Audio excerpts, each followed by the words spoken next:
Welcome to Bea TV, Becoming Everything You Are, sponsored by Raytheon Technologies, and I'm your host, Marcia Jews. During the Black Engineer of the Year Awards Conference, I've assisted participants in unearthing their stellar achievements in STEM excellence with the goal of revealing their career and advancing brilliance of STEM essence. Bea STEM Conference is the place where trailblazing STEM professionals turn their STEM story into STEM stardom. And now, please welcome our next guest. Hi, I'm Dr. Lyndsey McMillon-Brown, and I work at NASA's Glenn Research Center as a research electrical engineer. When I'm not in the lab, I love to read and go hiking.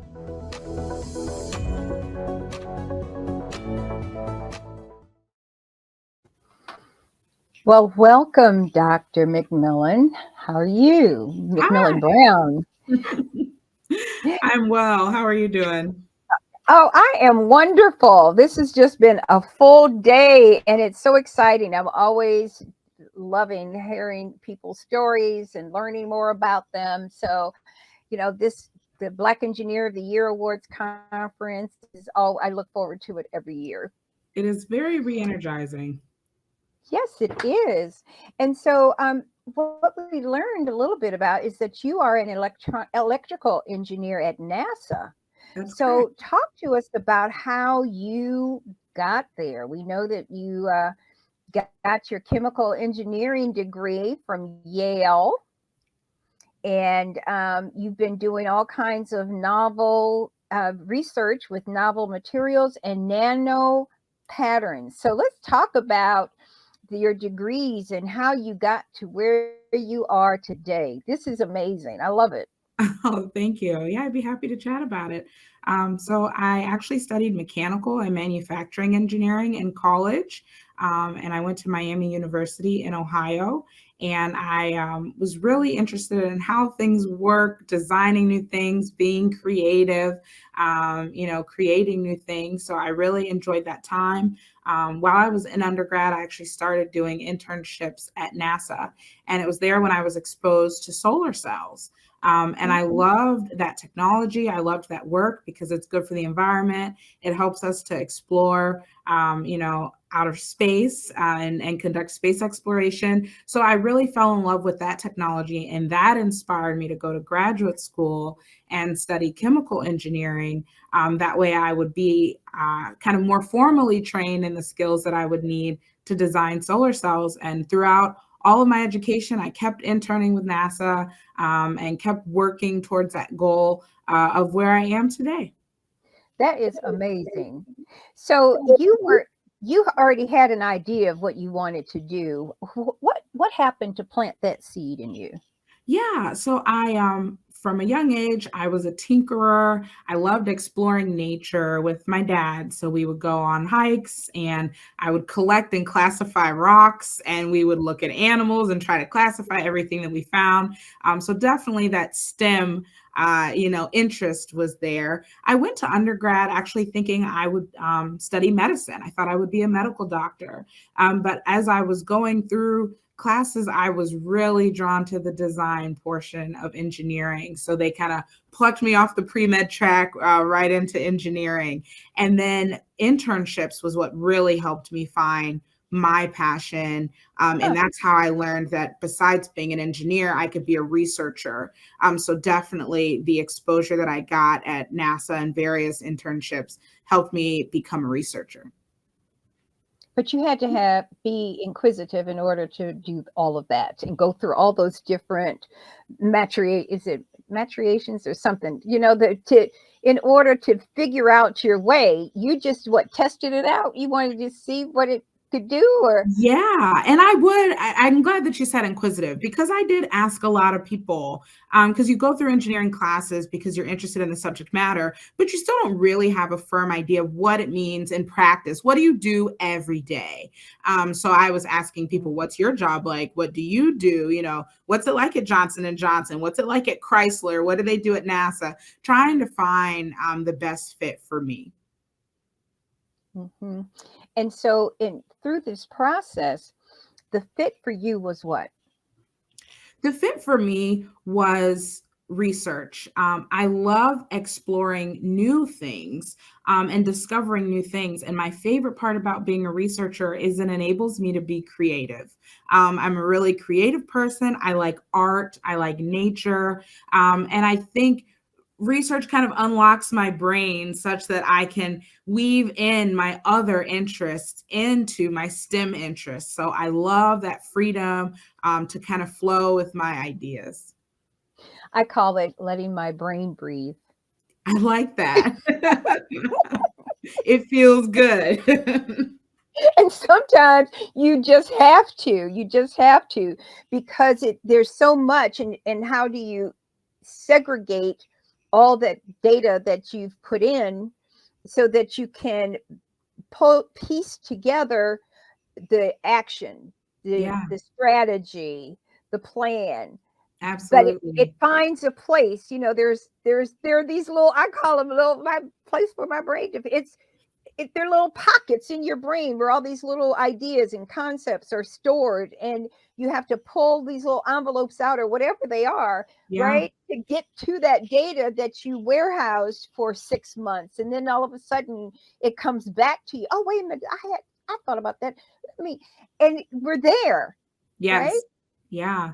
And I've come to realize sometimes it's through taking a break or not doing the work that I get the good idea. I solved a problem once at a baseball game. I'd been working on this problem for months, and then I'm just at the game with friends relaxing. And I was like, it just came to me, like I got the idea. This is how I'm going to solve it. And that ended up being the best solution.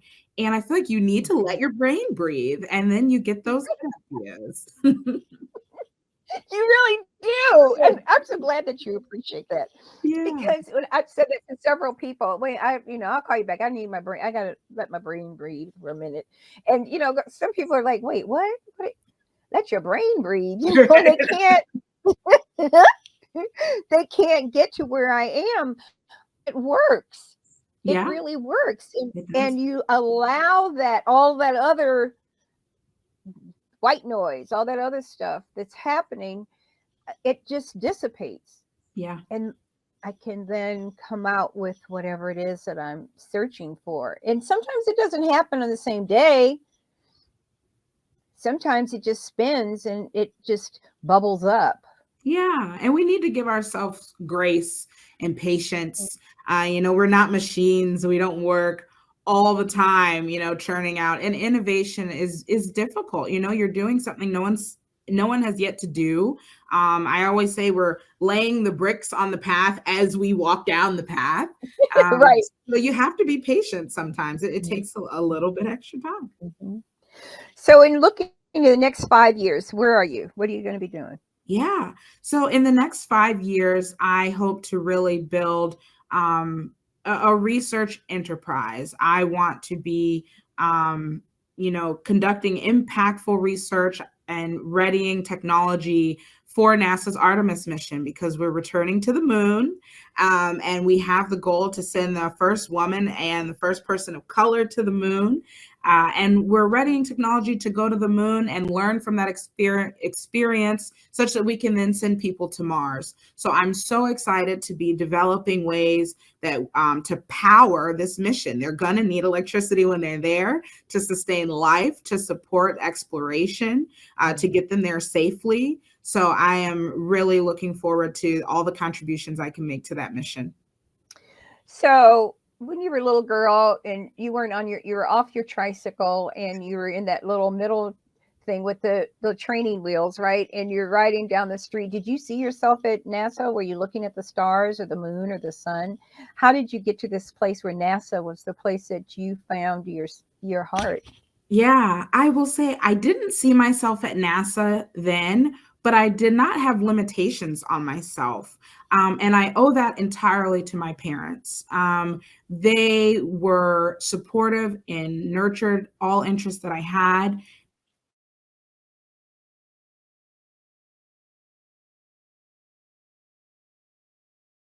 Be whatever she wanted to be.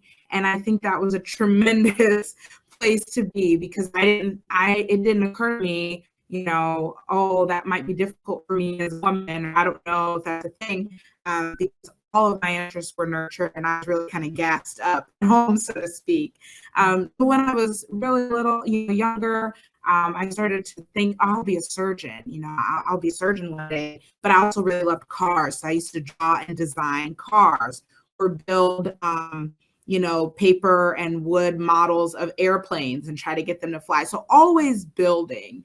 And my parents would build with me, and they would take me to the science center. I actually went to NASA Space Camp and was really intrigued. Loved it. Yeah, I had a good time. So I am grateful that, when I was that young, I thought I could do anything. I just didn't know exactly what that would be. And look at you now. Mama's proud. I know she is, Doc. Oh. Did you hear me? Yes, I heard you. Thank you. Because that right there is huge. Yeah. Right? And for you to be able to have that experience, what do you say to young people who are in middle school and trying to figure it all out? They see so many different things and so many negative things. We've got television, there's all the madness, we've got stuff in the news. How do we get our middle school kids focused on a track and then give them the ability to create a vision for themselves? Yeah, I think there are a few important messages for those middle school kids. I think one important thing is the road isn't going to be easy, but that doesn't mean that you're on the wrong road. I think sometimes when you're in class or school and the subject matter becomes difficult, we like to say, I'm not good at math, or I'm not good at science, or I'm not a genius. The good people, the people who it came naturally to, that's what they do, and that's not me. It's difficult subject matter. It's difficult for everyone. It doesn't mean you're not suited for it. We need to have that growth mindset, which means I'm not yet great at math today, but that means I need to put time into it. I need to practice. The professional athletes that we love to watch practice diligently. We can't ball like LeBron. So you got to grind on the court, grind in the books. It's the same thing. So I think I don't want those students to get discouraged when it gets difficult, because I didn't breeze through school. We all had those classes we remember that were difficult, and you thought, I don't make it. But that's when you buckle down and tap into your mentors and your resources, and you hold on tight and you get through it. That's exactly right.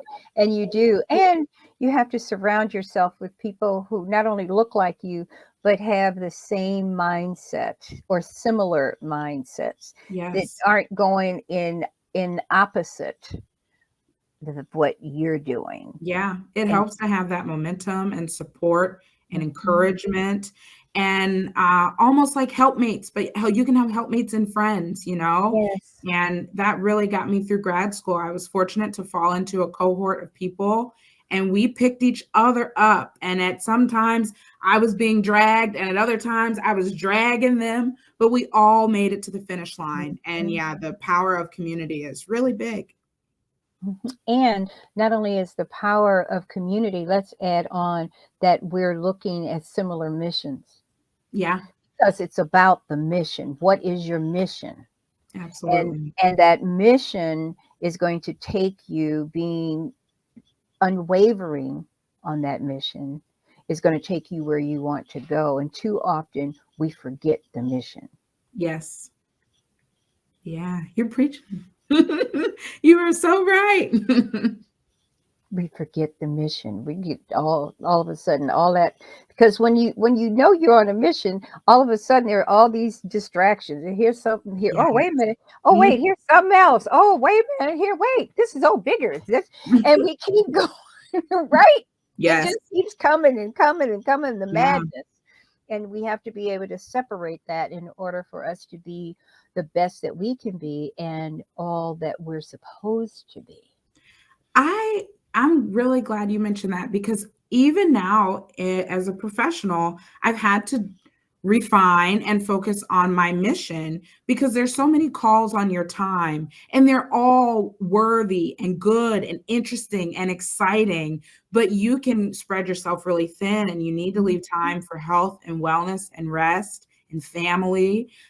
So I read in this book to write a list of, your 25 interests, but rank them. And then when you're done ranking them, the top 5 is what you do, and anything else you avoid it, because they said those are the most likely to distract you from your real, because you like it, you're into it, but it's not the top 5. That's exactly right. And that has helped me so much to focus, because there are a lot of enticing and good things to do, but we simply can't do everything.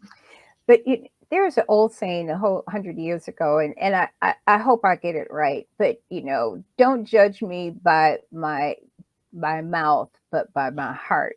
And I'm saying, don't get confused by what is going on here, but what I know is in my heart to do. Yeah. Right. And that determines, where that career is going, where that next step is going, where to buy that house. We have to really be able to compartmentalize some of these things so we're not overwhelmed. Yeah. Right. And then we can't make a good decision when you're, I call it, I need my brain to breathe. Yeah. Yeah. Yeah. I need my brain to breathe. I'll call you back. But I have to do that in order to know thyself to be true. Yeah. You have to maintain balance. So next stops for you, Doc. Yeah. So I am working on expanding research. So I'm conducting research at NASA. I'm building a team. I'm building a lab, and finding interesting research problems that help our environment, and help the NASA mission. So that's professionally, that's what I'm focused in on, and that's what I'm doing. I also have goals for outreach, because outreach is really important for me. So I am trying to make sure that I provide internship opportunities for people who look like me and other people who are underrepresented. And I'm trying to collaborate with, I'll do the plug now, professors and PIs and researchers and students at HBCUs or underrepresented people. Please reach out, because I think we're certainly better together and stronger in numbers. So that's my goal for BEA, is to make those connections, and find people that I can work with. And that's huge and necessary. But I don't think it's going to be a problem for you. I think you've already charted that course, and I'm certain that we're going to hear more from you. And hopefully, we'll be able to see you at the Women of Color in October, and back again, hopefully in person next year. Absolutely, I'm looking forward to it. I would love to. I participated in the Women of Color last year virtually. So yeah, I would love to participate in person. Yep. And so we're going to get out of this virtual business for next year. That will be exciting. It will be exciting. Dr. Lyndsey McMillon-Brown, thank you so much for taking time with us today. And we know that next year you're going to share more of your journey and give us an update. Absolutely. Thank you for having me. It's been a pleasure. It's been a pleasure for us as well. Take care, and we'll see you on the other side. Okay. Bye-bye.